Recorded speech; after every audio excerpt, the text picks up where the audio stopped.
lifelike doll, artificial intelligence movie produced by James Wan. It stars a girl who loses her parents in a car crash, but the parents were also someone who understood what Megan was and what she was about. Megan is a film that's based on the narrative of electronics and how it's ruining our lives and how it's actually changing our world.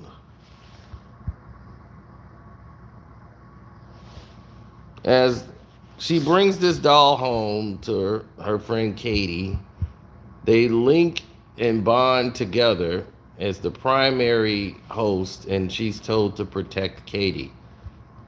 As this film goes on, you see it becomes a more of a unrealistic, just like, oh my god, this is like over the top ridiculous now, as compared to a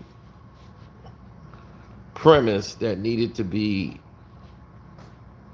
something realistic. I think it was more creepy and more monotone early on, and it should have stayed at that pace. But, because of today's slasher doll horror, they go into the immediate, we have to go to the next extreme. And you see them bonding, and this was the earlier scenes in the film, which it all made sense. When it started to go off the rails is when they started making her slasher doll type material.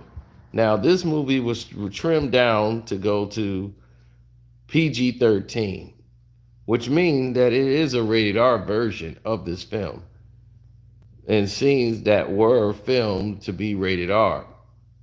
But they wanted to make the PG-13 rating, so they had to remove some of the horrible death scenes and the blood splatters and take them out of the film. Megan has become self aware, just like most robot movies. There's a lot of predictability in the film that I knew maybe from experience of watching films, but knew how this movie was going to end in about the first 15 minutes of the movie. I knew how they were going to stop Megan and everything else. So, this whole process with the killer robot, Vicky from Small Wonder, going a new series. They want to make this a new action paced type of series that they can make money off of. They've expired all of the conjurings that they could, and now this is the best scenario. This is the next best thing.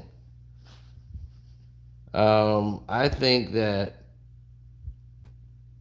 what they're doing here for the Megan series makes it more entertaining for younger teenagers to go out and watch a film more than it is for, I would say, adults.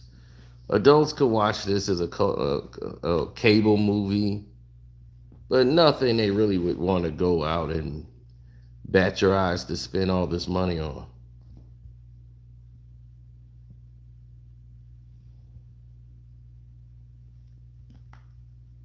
I would say that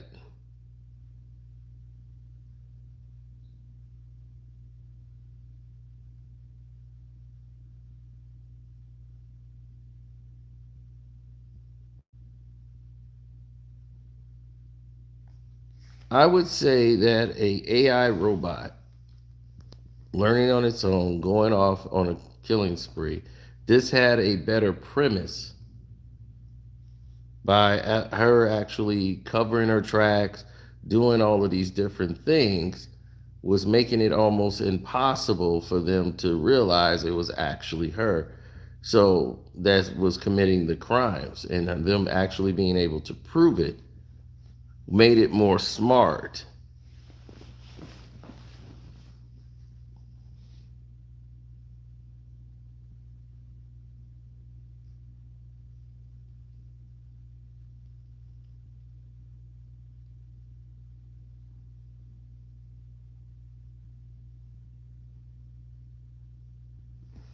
No, they have so many people that were changing the narratives or changing directions or whatever you want to word it as far as where they're going to go forward with the film. It's not so secret. They got a way to bring Megan back. You know, with the rise of Chucky coming back, she was more like a female Chucky doll that was going around committing these crimes, but she's actually an AI robot.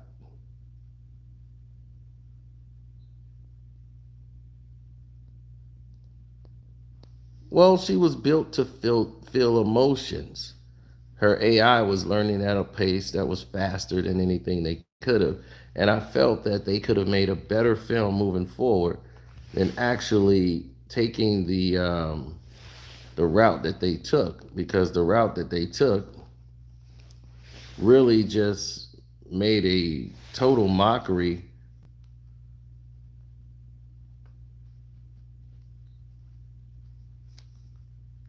Yeah, it made a total mockery of the entire system. And by her being the second primary carrier, you know, it's her job to take care of her, you know, and protect it.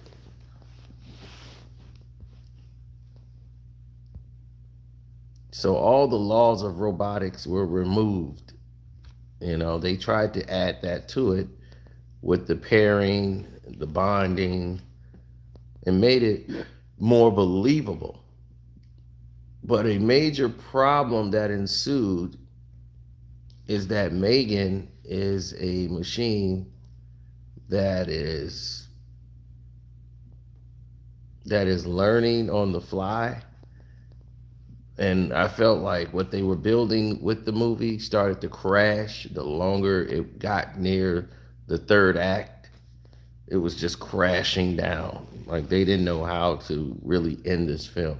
And it became like a cartoon satire than an actual film that made any sense.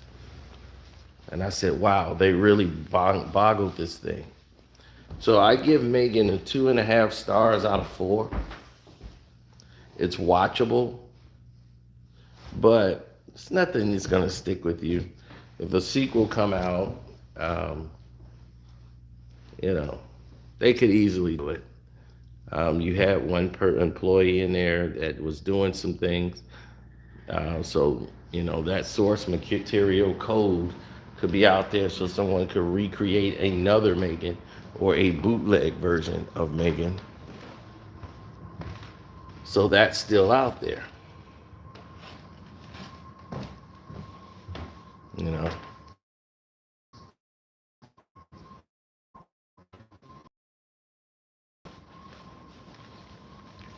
But all these people going above and beyond making these terrible reviews. I mean, they're like, this movie is exceptional, and I was blown away. You know, they're doing that because James Wan made it, produced it. So they love James Wan's movies. So obviously James Wan knows what he's talking about or doing. So even though this is a January movie, we're gonna treat this as if this is the greatest thing we've ever seen in our lives because of who made it. And I just don't like that philosophy. I don't like that mentality. I don't like that attitude. I've never liked it.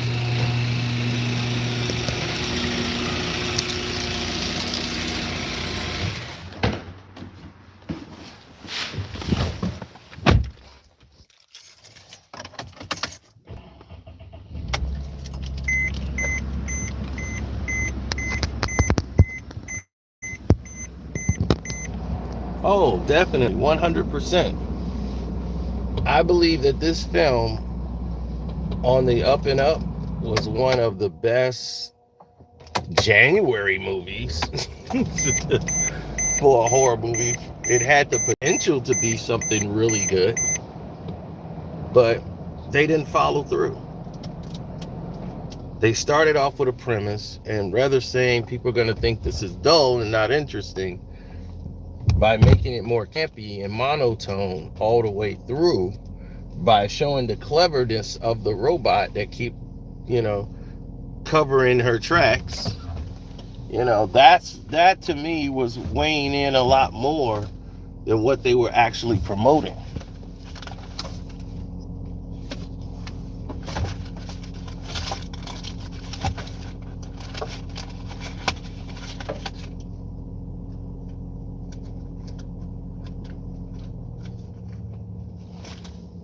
I was blown away.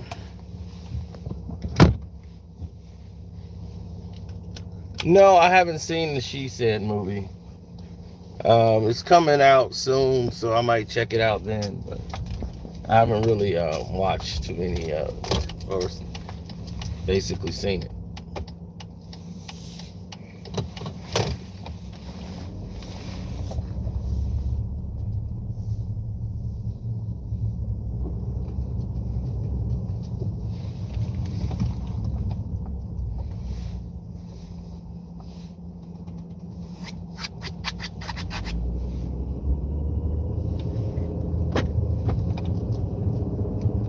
I saw The Whale, and by it being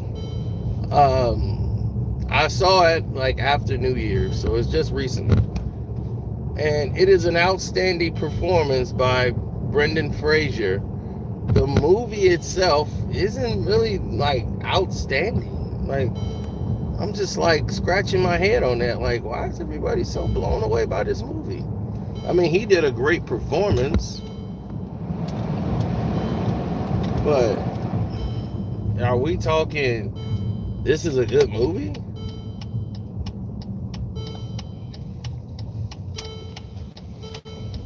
I thought Bill Murray should have won for St. Vincent. That movie, I thought that was a movie he should have gotten a long time ago.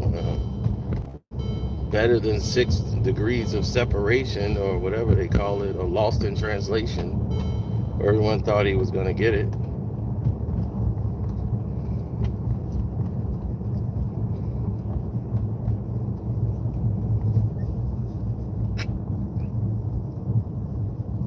I found it to be quite amusing that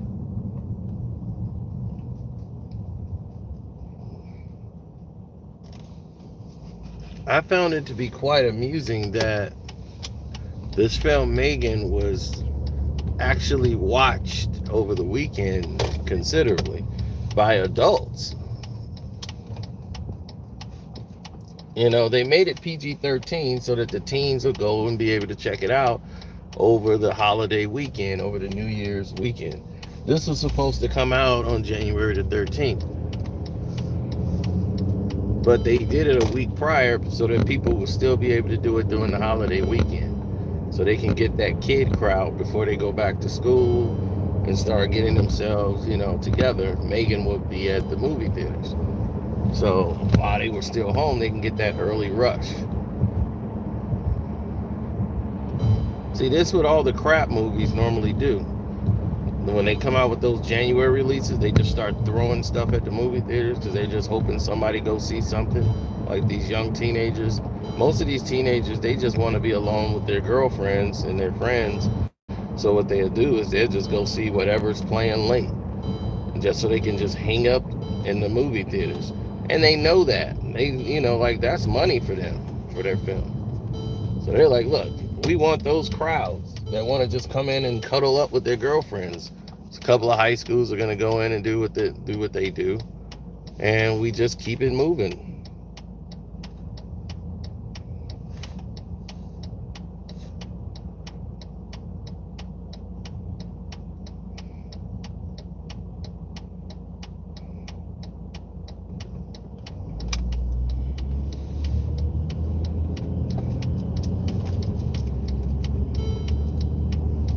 Now you don't see some of those massive reviews anymore for movies.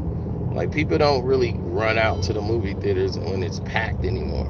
I remember it used to be people lined up for movies. Those days are like null and gone. There's people ordering movies at home now, putting it on streaming services. Then you got people that just become, the older they get, they become more lazy. They don't want to go outside. They don't want to move anywhere. They want to stay right where they are.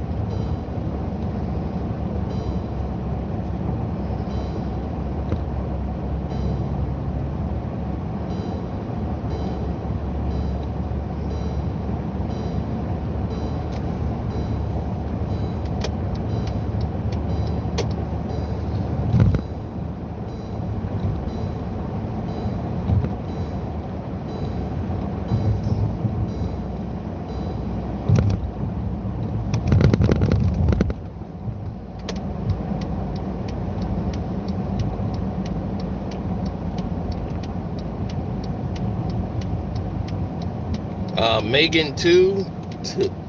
Megan 2 will probably go in production sometime next year. Will it be about Katie and the little girl? Probably not. But you never know. They might get the same lady back who was in Get Out. You know, this is her first like major movie since Get Out. She's done some other films, but they really didn't go anywhere. You know, Daniel Kaluuya got all of the publicity, and I thought she was great in Get Out. I thought she was just as impactful as Daniel Kaluuya, playing his crazy girlfriend. And that's something. Get Out was so good because that's something you don't show black folks ever. You don't ever show black folks anything like that. Black folks was getting away from white women. That percentage dropped that night. Black people were running out of the movie theaters. They brought a white girl in the movie theater. They was, I'm getting out. They was out of there, buddy. They was just leaving their girlfriends. You know my family. You know, I don't really know y'all. Your mama drink a lot of tea, and she always got that spoon in the cup. What y'all made me do? Trust me. They crazy as hell when they come to those movies, boy.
So yeah, if you want, it's a good date night movie. You can take her out, you know, watch the movie.